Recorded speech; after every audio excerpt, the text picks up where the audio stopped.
welcome to another episode of the Cinegeeks Podcast, where movies, TV, and all things geek collide. My name is Roy, along with my co-host Angela. Hello again. Hello again, Angela. And hello to all of our listeners, our growing group of Cinegeeks. Yes, exactly.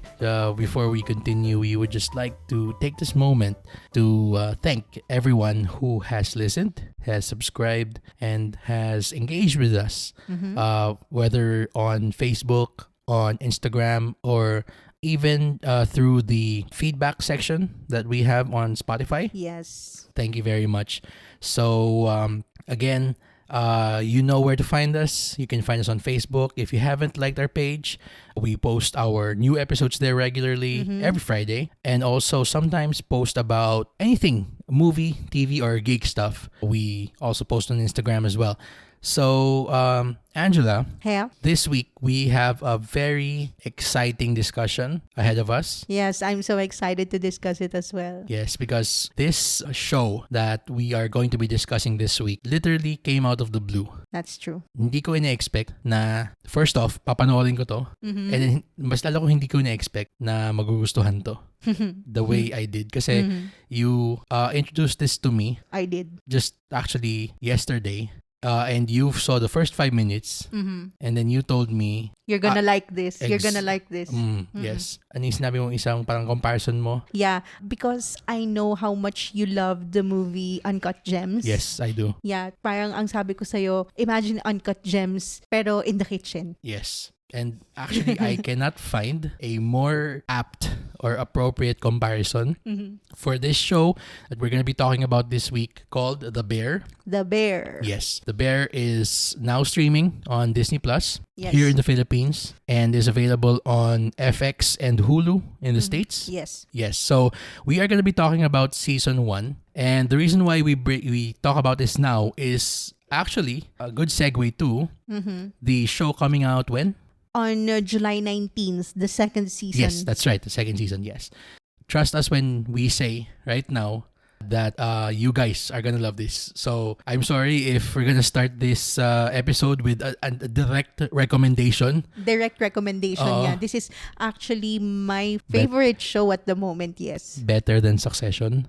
Well, now that Succession is over, I'm on the hunt na eh. I'm on the prowl of finding a new favorite, if you will. Tama. And this is the one I found, and grabe. Yes. So for those who aren't in the know, Succession is an excellent HBO drama that just finished its 4-season run last month. Tama ba? Last month. Last month. And this show, The Bear, has stepped in and immediately filled that Succession-shaped hole in our hearts. Yes.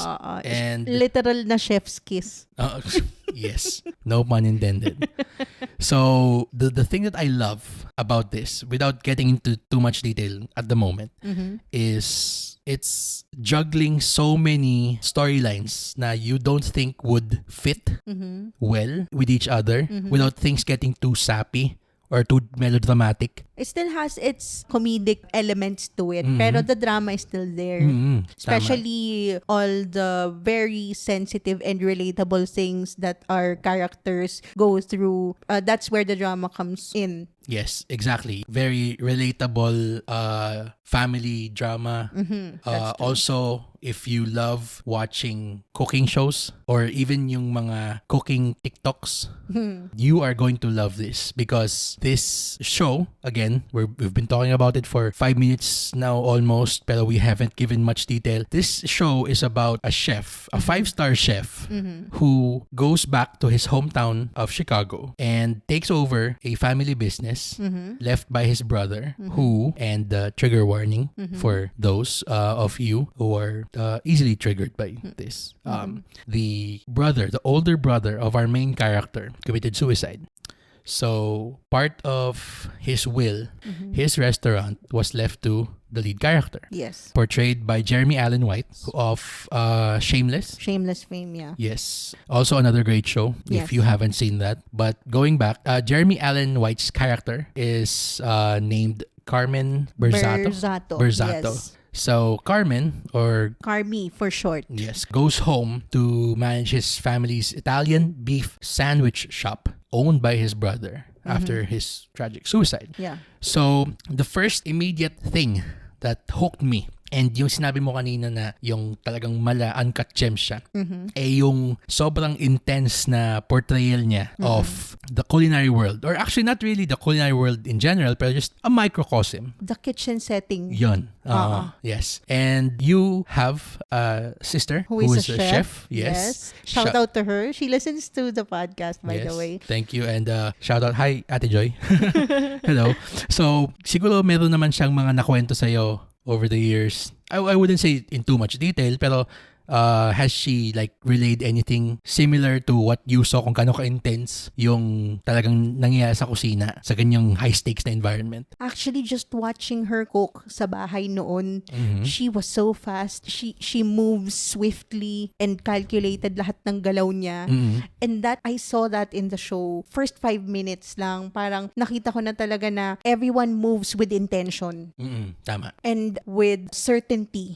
And kailangan aware pa din sila sa environment nila kasi it's a very dangerous place for people who are in a rush. They hold knives, they hold hot plates, they hold mga hot food na pwedeng tumapon, and they still have to serve that to people waiting in line. So, yung urgency and yung stress and yung kinetic thing na nangyayari doon is just too much. Kaya sabi ko, para siyang uncut gems because that's exactly how I felt watching that entire movie. Tama. And makadagdag doon sa yung stress na nakikita natin on screen is yung clash nung yung parang 5-star chef work ethic ni Carmi brushing against yung mom and pop shop or small town na parang kung paano mag-operate yung kusina ng mga, I wouldn't say, pwede ba natin i-compare sa parang kalendarya? Yung It's a neighborhood, neighborhood diner. Tama.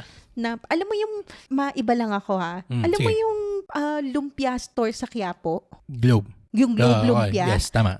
If some of our listeners know about this store na parang hole in the wall siya na isa lang yung sinaserve nila and they have been there for years, for generations.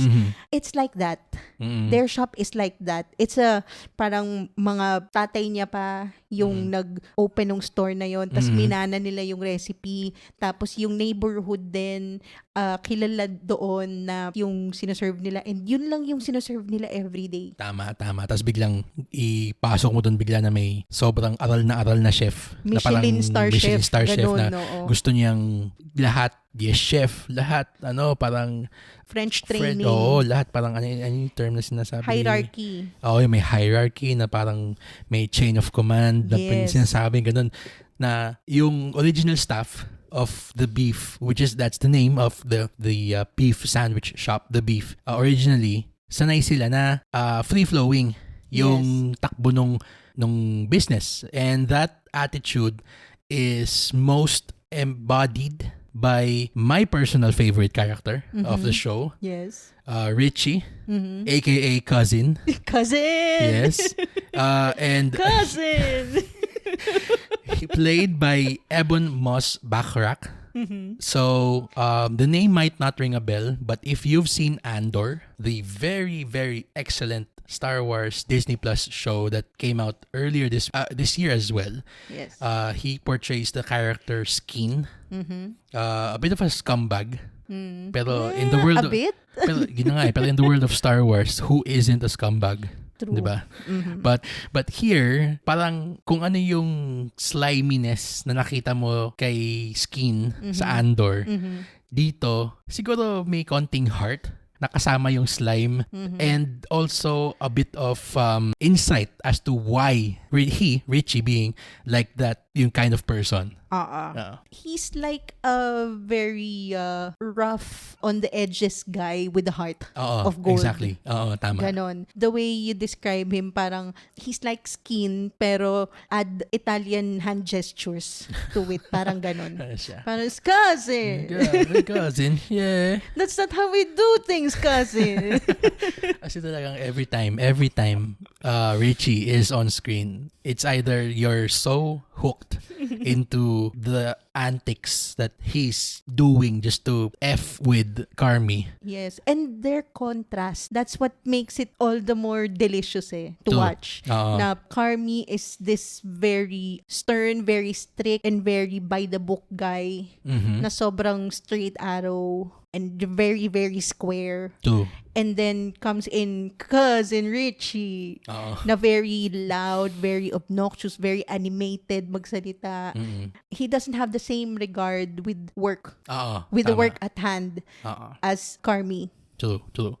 And siguro you can also make the, I hope, appropriate comparison na if Carmi, a 5-star chef, you and I, we both have a background in performing music. That's true. Yes. So, once upon a time, you were a singer, still are.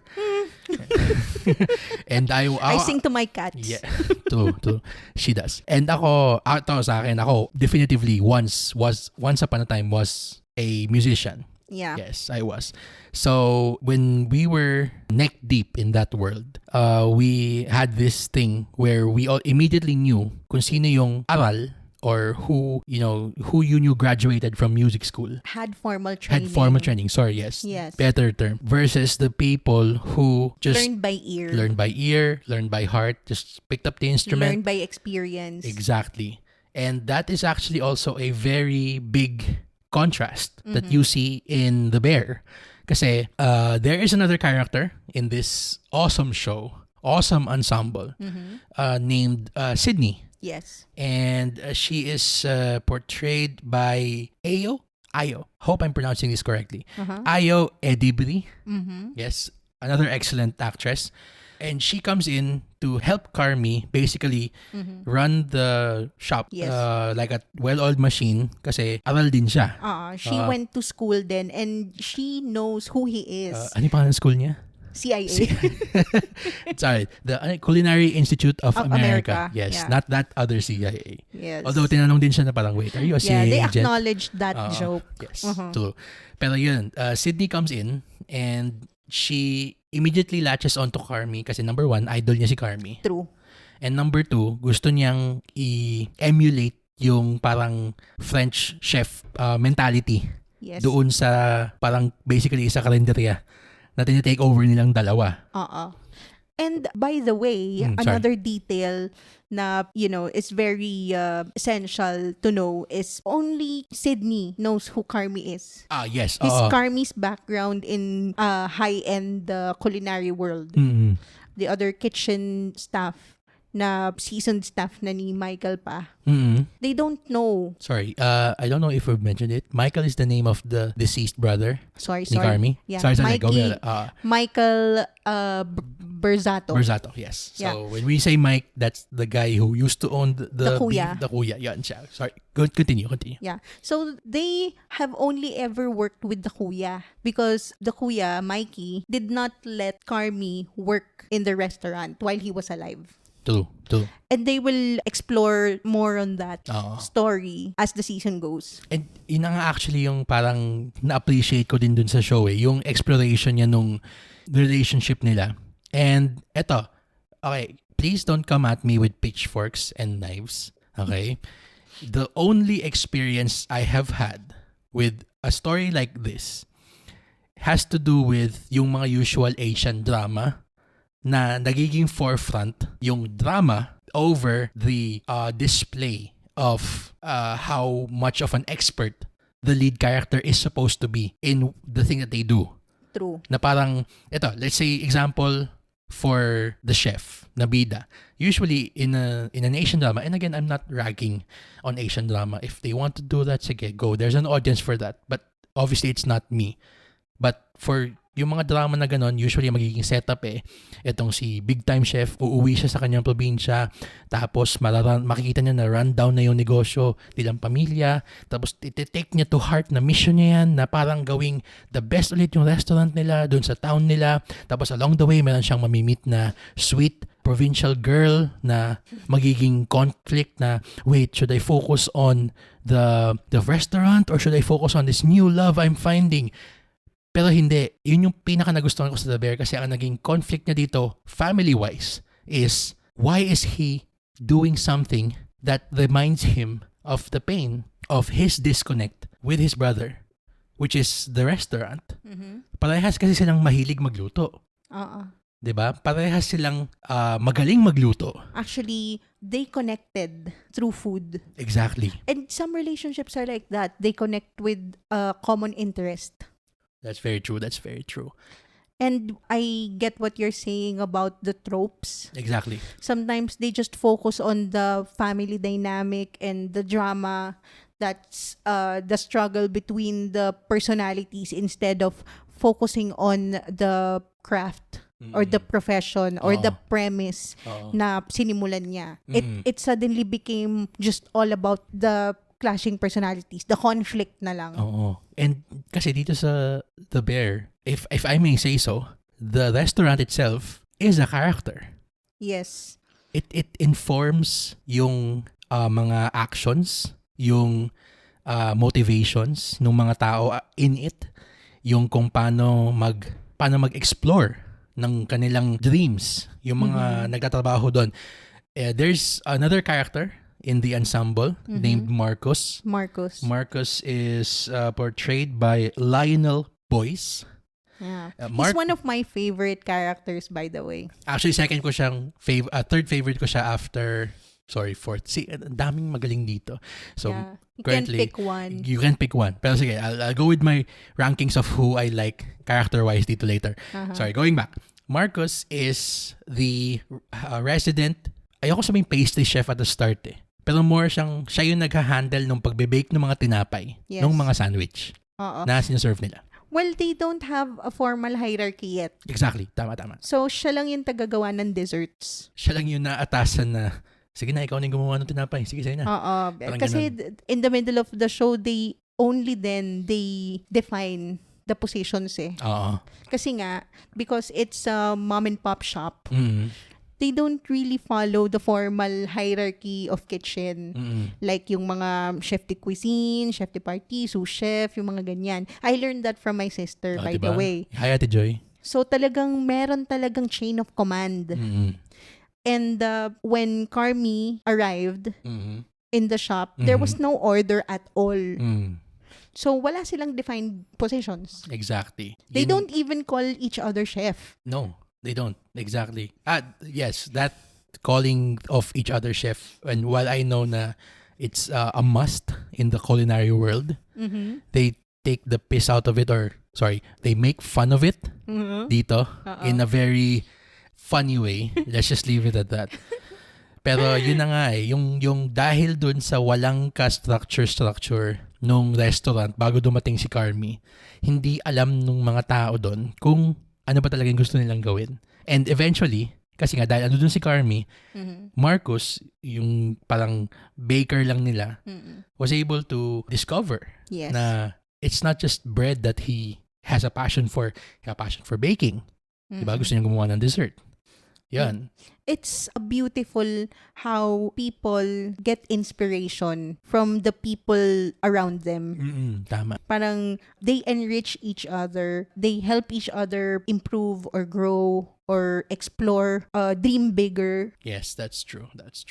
Basta, if you've ever worked in a place, wala masyadong structure, pero bigla nagkaroon ng rigidity, tas parang dapat merong structure talagang makaka-relate kayo dito. Also, I just like to touch upon the way that this show talks about the general relationship of people with how they take care of their mental health. Yan. Kasi I don't have to be an expert in saying this, pero I can safely say that being a chef is one of the most mentally taxing professions in the world. Yes. You can attest to that? I think I can. Seeing how my sister treated her job like it's her. It's her entire being. Parang ganon. That's right. Pero that would be applied naman to how Carmi handles himself. Yes. Yung kung gaano siya ka talagang perfectionist.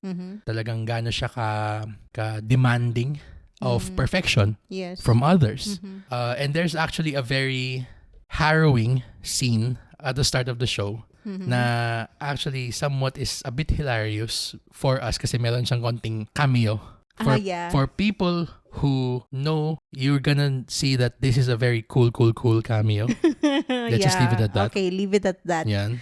Pero that small peek into Carmi's history, if I'm not mistaken, yun palang yung parang peek That was the only time, diba? Pinakita yung past life niya. Na sobra siyang abused dun sa kusina na pinagtatrabahuhan niya as a 5-star chef. As a 5-star chef na yun, Yes. In order for him to be that great, he needed to go through all that trauma. That's true. And yun nga yung, I think, parang reckoning that we are dealing with as a people in general, as human beings in this day and age, na parang we've been so used to having to abuse and be abused para maging considered as a success. Na parang, how did you think the show handled that discussion ba? When it comes to parang, kasi, di ba, in professions, sometimes there are jobs na parang the manager just, unfurls or just lets loose talagang NSFW na mga salita para lang, quote-unquote, ma-motivate yung mga tao niya to be as, quote-unquote, good as him or her or them. Pero I found it so refreshing that there was actually nothing from Carmi that showed na pinasa niya yung abuse na na-experience niya from his mentors doon sa kanyang staff na pinasukan niya. Even when his staff was already pushing him to the brink. Yeah. I actually love that you touched upon that kasi as a millennial, we've been brought up to believe na parang we need punishment for us to be disciplined. That's right. To be good. Parang we have to go all through these difficulties because it will make us better. Syempre, of course, I did experience some corporal punishment when I was growing up. Same here. Na they do that so that I can learn to be better. So that I can learn to be good. Yun yung trauma ni Carmi That's what I see. Parang as a millennial, parang he was battered and beaten to a pulp para lang maging good siya, para lang maging great siya. Tama. And I'm just so happy na hindi niya yun pinasa dun sa mga subordinates niya. He did not do the same. Just as millennials, I think, I believe. I don't know if that's the truth. Of course, I'm not generalizing. Pero yung parang most millennials do not continue that abuse to their children. Yung corporal punishment. Yes. Kasi nga, we know na it doesn't do us any good. It just gives us trauma. Exactly. Yung abuse na pinapasa ng isang tao to another in the name of quote-unquote making them better is not a guarantee that other person will be better. I would like to consider myself lucky na even though I went through something like that, I didn't turn out to be an asshole. Just as abusive, abusive. And that's actually, tama ka, you put it so beautifully na yung growth na pinakita ni Carmi doon sa show na hindi niya pinasa yung abuse. Tinigil niya yung cycle. Hindi naman sinasabi na hindi siya nagagalit. Kasi syempre siya pa rin yung boss nung restaurant. There's actually a fantastic episode that shows just how much Carmi is pushed to the brink of insanity talaga because of how everything just goes so wrong.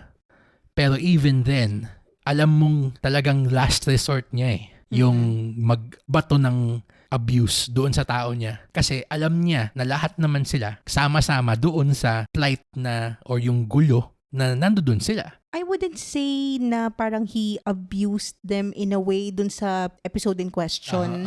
In that kind of situation, the emotions were high. True. That's because true. the stakes were high. I don't think he meant to do that just to abuse. Unlike dun sa, yun nga, yung cameo character na talagang he just does it on purpose. And just to push the buttons of Carmi. Pero hindi naman ganun yung case nung kay Carmi, I feel like, diba? It was just a lot of tension and stress and the emotions were high and he's human. He's angry. That's right. And talagang props to Jeremy Allen White for just portraying what I believe is the most three-dimensional character on TV since Kendall Roy. Yeah. Talaga, as in, there's also another episode here where he gives outstanding monologue. Yes. One of the most heartbreaking monologues you'll ever see on TV in a long time. And it's not just because of yung words that are being said, written by the creator of the show, Christopher Storer, who we also have to give major props to. But just going back to Jeremy's performance, again, what is it with Jeremy's and sobrang galing nilang umarte? Jeremy Allen White, Jeremy Strong. Diba? Pero so, Jeremy pa din ang magiging best actor sa Emmy? So, sino magiging best actor? Si Jeremy or si Jeremy? Jeremy. Si Jeremy, no? Yan. Yung sinasabi kong yung parang monologue moment niya doon. While I was watching it, of course, you focus on what he's saying.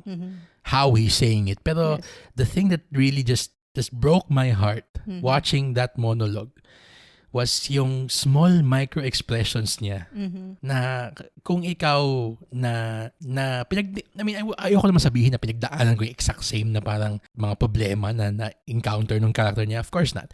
Pero if you've been under a very tremendous amount of pain or grief or sadness and you know that you are in a position to have to keep your composure.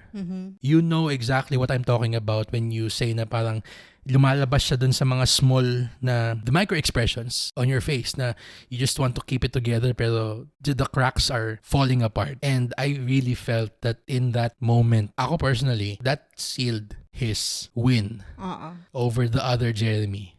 Kasi, I mean, just going over to Succession for a moment, we've seen Jeremy Strong and his portrayal of Kendall Roy as a steady constant, especially towards season 4. Kasi season 1 to 3 of Succession is just about Kendall Roy navigating through these changing variables thrown at him. We see him become wounded. We see him become successful. We see him become a rebel. Exactly. Pero by the time we get to season 4, the final season, nag-morph na yun lahat into one complete person. Yes. So parang hindi naman sinasabing wala nang growth, wala nang chance to surprise us. Pero alam na natin kung ano yung makukuha natin It was the most sensible evolution of his character. Pero itong kay Carmi, Jeremy Allen White's performance is just a revelation. As in, Acting Olympics. Acting Olympics itong palabas na to. As in. And it's not just him. It's not just... Even the supporting characters. There's another character here. Her name is Tina. Portrayed by Liza Colon Zayas. I want to give props to her because she also acted her character talagang so effectively. You're supposed to feel one way towards her character, especially at the start, first few episodes, and she does it in a very effective way na parang medyo visceral na nga yung reaction mo. She was that good. Exactly, na parang you're finding yourself having to tell yourself na it's just a show. Yeah, she's just an actress. Tama. She's just a character. She's just an actress portraying a character. May mga ganun talagang actors, no, na they're so effective in a certain kind of personality. Grabe. Na talagang it gets in your skin. Ganon. Yung lalo na nung bago siya nagkaroon ng character shift. Okay, without giving too much away kasi we really don't want to give anything away about this fantastic show. Nakailang adjective na tayo dito sa palabas na to. Amazing, fantastic. Dami. Yun. Kung merong nagbibilang... Stupendous. Kung may nagbibilang nung ilang adjectives na yung ginagamit namin to describe the show, i-comment nyo dun sa Facebook post namin about this episode and you will win 1 million internet points. And of course, if you've seen it, how would you describe it? What's the word you will use to describe this show to your friends without giving anything away? Add another adjective. Yun, dun sa mga nasabi na namin. Pero yun na nga I don't think I can say anything else without... Breathtaking? Yes, it is. Especially towards the end. As in, ang maganda dito, this season finishes not really in a cliffhanger, pero I would say it ends in a very hopeful note. Especially Yes. towards season 2. And a lot of things moving forward. A lot of moving parts. Yes, that's right. It's very exciting. Oo. Exciting talaga siya. And I think this is the most awaited season eh. Well, it's season 2, pero talagang inaabangan siya. So, and I know we said na we're not gonna spoil anything, pero I've already seen a bit of news about The Bear.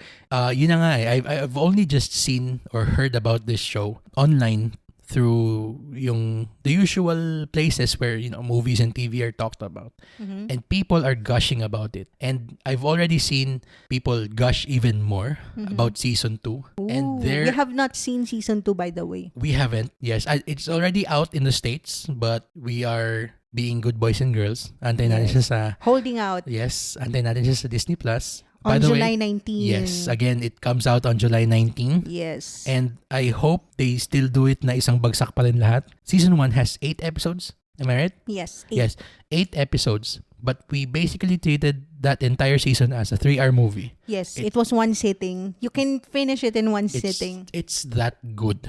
I mean, if you have 3 or 4 hours to kill, you have nothing else better to do than to finish entire season 1 of this show. So, pagdating ng season 2, I mean, not to spoil We've just seen trailers of it. But it's been out for a while na rin. Yes. Pero there are huge names being teased na part ng kwento. And not just parang yung customers sila doon sa restaurant. Yeah. Hindi. They are actually part of the story moving forward. So I'm very excited to see them. Is there anything else that I haven't said about this fantastic show? Ikaw? Well, ako, just to add a little bit on how they handled that, how they deal with trauma, siguro I would add props to how they handled and how they portrayed grief. Yes. Kasi as somebody who went through that, and sometimes you, like how you said the restaurant was like a character in the show. I think for me, parang without giving anything away, Carmi, he holds on to that restaurant like he's holding on to his grief. Yes, that's right. The restaurant represents his grief from losing his brother. And somehow, if he fucks it up with this restaurant, it's like he fucked up with his brother. Tama. And the memory that his brother left him. Yun yung very relatable eh. Sometimes, when you find it hard to grieve for the loss of a person, you hold on to the thing they love most. And you can't let go. Sometimes, it doesn't make any sense na din. Pero that's how you cope. Exactly. It's how you connect with them still. I felt that when with my mom, I held on to music because that's what she loved the most. So, yeah, I guess it's real. Yung mga elements na yon, dealing with grief, with the family dynamics, and with trauma, is very well portrayed in this show. That's why it resonated talaga with a lot of people. Yes. That's it. That's what I just wanna add to it. Yun na nga eh. You brought up something. I hope I haven't said this earlier. Kasi talagang sobrang ganda niya talaga. It feels so real. I mean, you can throw that word around with so many shows these days. The realism that it portrayed showed real people how real grief felt. I mean, I wouldn't say na I'm an expert on it, or nor do I know it, but being with you through that yung experience that you just talked about many years ago, I had a first-hand look at how that talagang informs a person and their path. Yes. And how they hold on to things. Sobrang totoo. Hindi niya ni-romanticize. Yes. Yun. This show pulls no punches and absolutely does not romanticize anything that it is showing on screen, whether it is the pursuit of perfection. And I totally agree with what you said earlier. And that's the thing with this show that I love so much about, is how it doesn't romanticize what happens on the daily in terms of our pursuit of perfection, how we deal with things not going our way, how we deal with grief, how we deal with just life in general. There's actually a very funny line that I heard. Ewan ko kung dito ba yun, na parang may sinabing isang What's the character line? na parang may sinabi siya to the effect of, what do you call it again when things aren't going your way? Tapos may sinabing isa, life. Yeah. Oh, di ba? Na Uh-uh. parang siyang, nothing feels more realer than that statement. We need to check a thesaurus. Yes. We're losing track of our adjectives. We're already going through so many adjectives and creating new words just to talk about this show. Pero yun, being Nothing serious, is more realer rest. true. Pero just on a serious note for a moment. Yeah. Yun nga, na parang sobrang, I found myself actually also telling you this yesterday while we were watching it, na this show also strangely feels inspirational. Na sobrang niyang parang, Expound. nung pinapanood natin siya, parang may sense of me seeing na that's how I want to go about chasing, not really perfection, pero how I want to go about chasing being a better person. Yung ganun talagang yung example ni Carmi of yung just being your best at work without having to be an asshole. Talaga. Just Yes. resonates so much with yung, especially when I came from a background na I used to work in an office setting, na talagang dog eat dog. Yes. And you absolutely had to be the tough guy or the alpha male kasi hindi ka respetuhin ng mga kapwa mo doon. And just seeing na there are people in this world who succeed just by being good both in their job and just as being a good person. Yun yung siguro ibig sabihin ko nung sinabi kong inspirational siya. Ikaw, what did you think about it? Yeah, kasi parang there's this concept na with greatness comes arrogance, I guess, or being an asshole without putting it lightly. True. Most great minds that we know as of late, like yung mga they are discovered to be a megalomaniac behind the scenes, di ba? True. That's very true.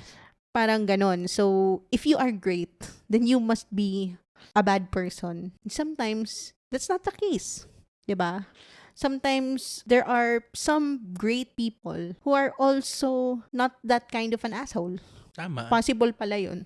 Pwede naman pala yun. Oo. And sometimes, what you have to go through doesn't make you continue the cycle of that kind of toxicity. You don't have to pay it forward if it's toxic. True. And actually, that thread that you were talking about, I actually saw that in the way that Richie, Cousin's story unfold. Cousins... How Cousin's story unfolds in season 1. Isa siya dun sa parang sobrang tinamaan ng grief kasi best friend niya si Mike. Si yung kuya ni Carmi. And the way that the show basically charts his, I would say, growth. There is growth naman. Yeah. There is growth in his character in terms of how he holds on to the past, how he holds on to his grief, even to the toxicities that he believed were things that he should be holding on kasi pag binitawan niya, parang pinibitawan niya si Mike. That's also the thing about grief din no? Sometimes you just see them through rose-colored glass. Even their toxicity, you have to perpetuate. Which should not be the case. True. Sometimes the toxic cycle that they left behind should be stopped. Yes. That's very true. And that's not to tarnish their memory and that's not to forget them. It's just when bad things happen, life still continues and you have to keep trying to be better. Exactly. And I guess on that note, we will hopefully put a button on this discussion about season 1 of The Bear. We are a movie, TV, and geek stuff podcast. Pero if a show really makes us consider how we are in life, I mean, you could safely say na that is a very powerful piece of art. Yes. Yan. Dito naman tayo ng isang adjective. It's breathtaking. It's amazing. It's powerful. So please take our word for it. Watch this show. Yes. If you have Disney Plus, Season 1 is currently streaming. And again, kailan ulit lalabas ang Season 2? Season 2 will be out on July 19th. Yes, for this episode of the Cinegeeks Podcast. Again, my name is Roy. And I am Angela. Thank you Yes. for listening. Thank you very much for listening. Just please follow us on Facebook. Don't forget to leave us a rating if you're on Spotify or wherever you follow your podcasts. Thank you for listening to the Cinegeeks Podcast, where movies, TV, and geek stuff collide.